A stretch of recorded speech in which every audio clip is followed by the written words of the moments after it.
Hi, we're Nick and Billy, two 50-somethings who decided to jack it all in, get married and head off to southern Europe in our camper van. We're not sure if it's a great idea, but we're going to try it anyway.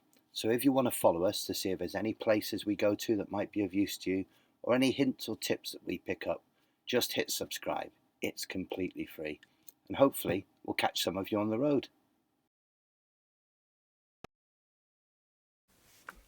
Good evening. Good evening. Where are we?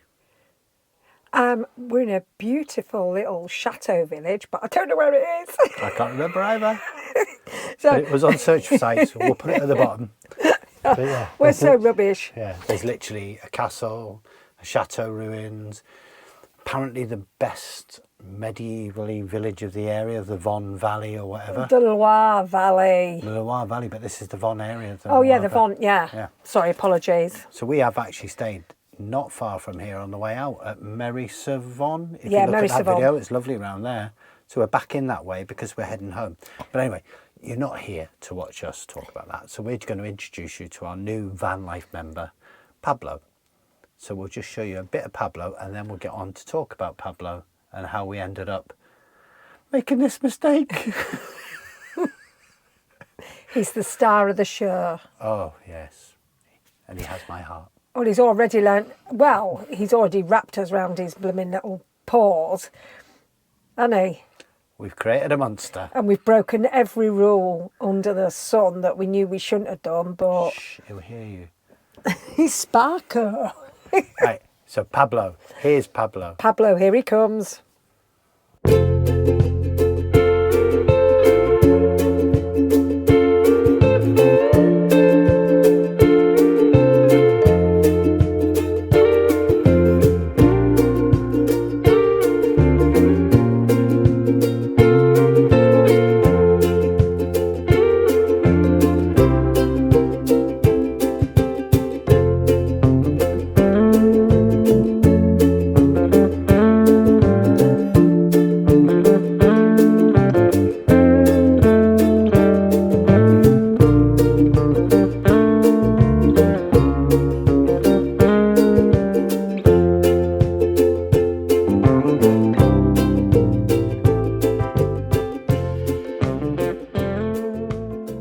Okay, so to cut a very long story short, we went to work in a dog rescue centre, Barkland, just before Christmas. And before we went there, we said, do not get a dog, do not get a dog, we do not want a dog. We're travelling for 2 years, we do not want a dog. Anyway, I was still in control of myself, but Billy fell in love with the boy Pablo. And we left the dog shelter. We went away to Benidorm for like 10 days for Christmas and New Year and decided that, yes, Pablo was going to become part of our family. So we went back to the dog shelter after the New Year, worked there for another few days, took Pablo out with us to restaurants, took him for walks and things, and got the ball rolling for his adoption. So in the meantime, we headed off to Morocco, spent some time in Morocco. As you're seeing. Got back from Morocco, spent a couple of days travelling back over to Bissot and Barkland again. Got there on the 9th and basically picked Pablo up on the 10th. And he's been with us in our van ever since. And it's only 9 days. Yeah. Only 9 days. He's pretty attached. So, yeah. So we had 2 days at the dog shelter with him, just sort of settle things in.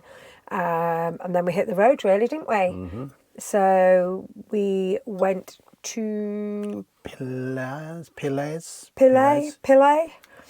And ended up staying there 3 days because you had the lovely dog park. You could take him out walking in. So Pillay, the campsite, is KM First Stop. KM Camper Park. Yeah. And it doesn't look like much. It's in an industrial estate. It's a small little camper park, but actually it's really nice there. Service is great. People are great. We had a great time. Yeah, cracking little spot.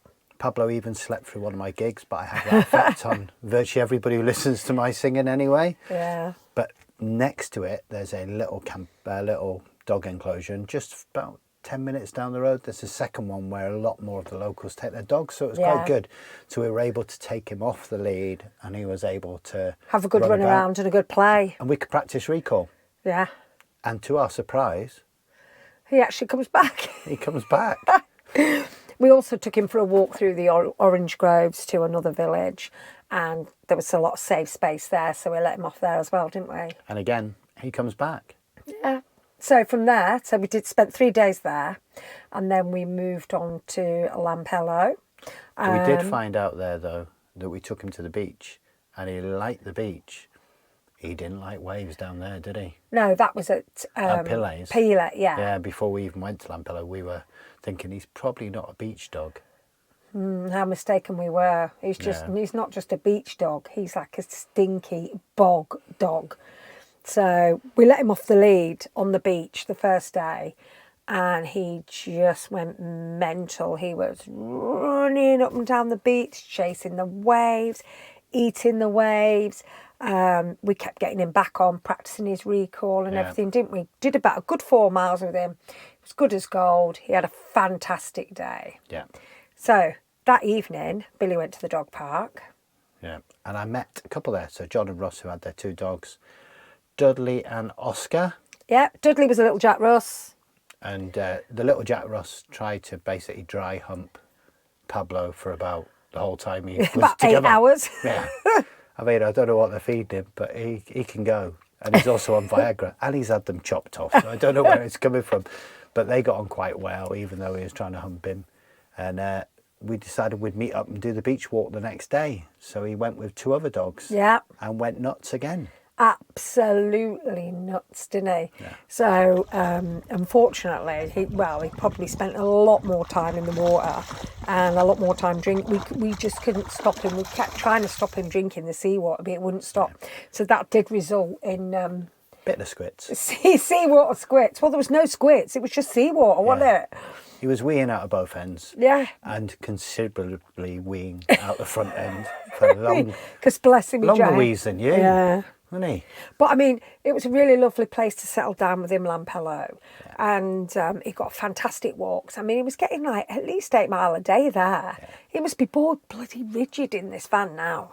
Well, he sleeps, I tell you that. So, yeah, so he had a great time there with them as well, didn't he? Yeah. And it's good for him to socialise as well.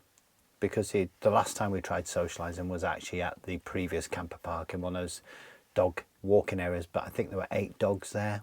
Too much for him, wasn't it? And they just mobbed him, and he was cowering behind me and you. Even though he's probably one of the biggest dogs in there, yeah. He was absolutely terrified. Oh, as I said to you, though, I'd have been terrified with all them dogs yapping at the gate. Yeah, but it was quite good anyway. Yeah. We've got some nice memories of him on the beach. So we'll have to take him to the beach in the northeast. I don't think they're going to be as warm. No, but I don't think he'll care, to be honest. No, probably but not. However, in both of our last stops, we've seen a lot of the processionary caterpillars. Yeah. And like, we never heard of processionary caterpillars. And I'd never heard of them.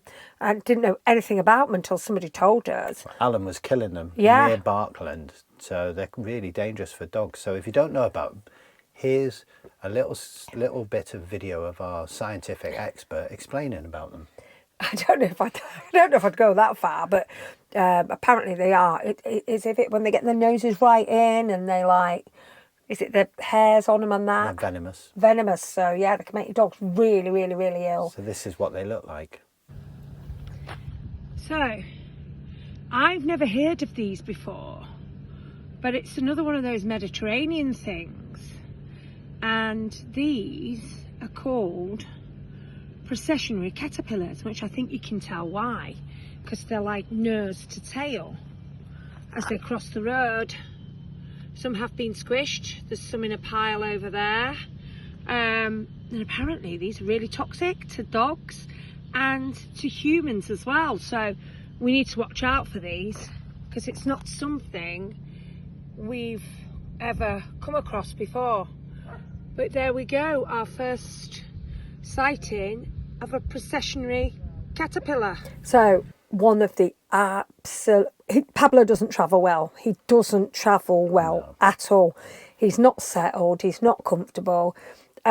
First day, he just shook for about 6 hours, no matter what we do. And we're on day 3, really. We've had a couple of long days travelling, but we do stop regularly, let him out, give him good walks, etc. And we make sure he gets a decent walk when we get where we get. But we've just had to spend 2 days racking miles off because we've got him booked into the vets in Rockroy on Friday. So we've just tried to rack the days off, haven't we, so that we can get there and chill out for a couple of days before we get the ferry. So yeah, he isn't travelling too well. I mean, it's not terrible. He's Not being sick. He's not being sick. He's not shaking. He's still eating.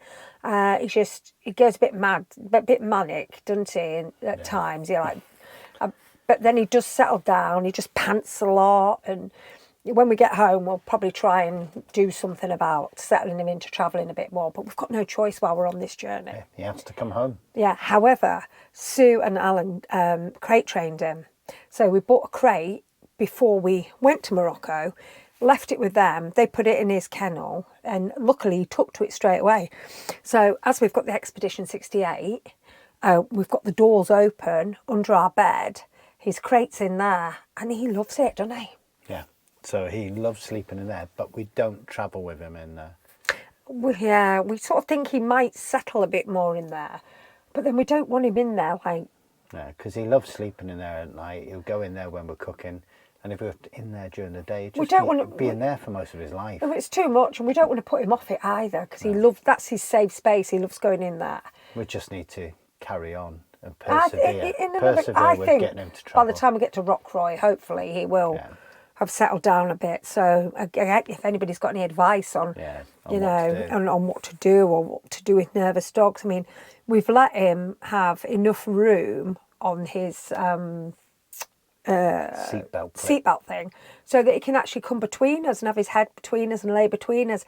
But when we're travelling, he just puts his back to us. Yeah, like in disgust that we're making him do it. Yeah, he puts his back to us, and then he'll lay down, but he'll lay down with his back to us, won't he? But the other good thing is he does get back in. He doesn't refuse to no get hesitation. Back in the van. No hesitation to get back in the van at all. The downside of the lanyard being long enough for him to get between us is that he's discovered he can actually look out the window as well. Yeah. So we've had to put a cloth over the window because he has a habit of climbing up, and he literally watches cars go past. Yeah. He'll be like that. Wrong.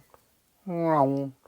Yeah, which is okay, but then when one of us gets out the van, he goes a bit frantic, wanting to get out. Yeah. He might end up damaging the window there, so we've got to figure out what to do there, or get him more settled into travelling. Yeah, I think he'll settle down soon. It's really only his 3rd big day, isn't it? Yeah. So, yeah. So from now on, it will be Pablo Spam. Pablo Spam. Pablo Spam. Yeah. So the next thing we have to do is all the veterinary stuff we've never done before. And then we're on to the ferry, which we've never had a dog cabin, and we've never been on the ferry where we can't go on the lash. Normally we take that journey so we can have a couple of drinks, we go for a meal, or we have a picnic or whatever.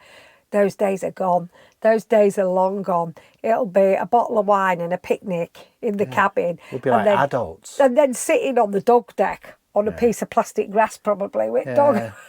God. I said to Billy tonight, did you think this through?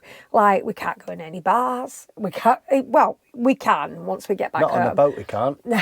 Not in Spain you can't. You can't. Yeah, in Spain and France and that, you have to stay outside with your dogs, don't you? Yeah. When we go back home, we can go in everywhere with him. I'm just going to put my big coat on. Yeah, you can't take him in anywhere. You can't take him on bus. You can't take him on a train. You can't take him in a taxi. So it's either walk or... And just put your big coat on and stay outside. Fortunately, at home, he will be welcome. Oh, yeah, the pubs we everywhere. Drink in, yeah, we're lucky to live where we live, where it's probably more dog friendly than it is. Yeah, all the cafes, all the bars, everything. Yeah. So yeah, van life has changed forever. Endless dog hair. Getting up in the morning when it's peeing it down. You don't get up in the morning when it's peeing down. Well, it was peeing down this morning, and I had to take the dog out. Tomorrow it might be raining. I'll be taking the dog out. You told me it was not. All you go is, it's your dog. It's his dog. Your dog.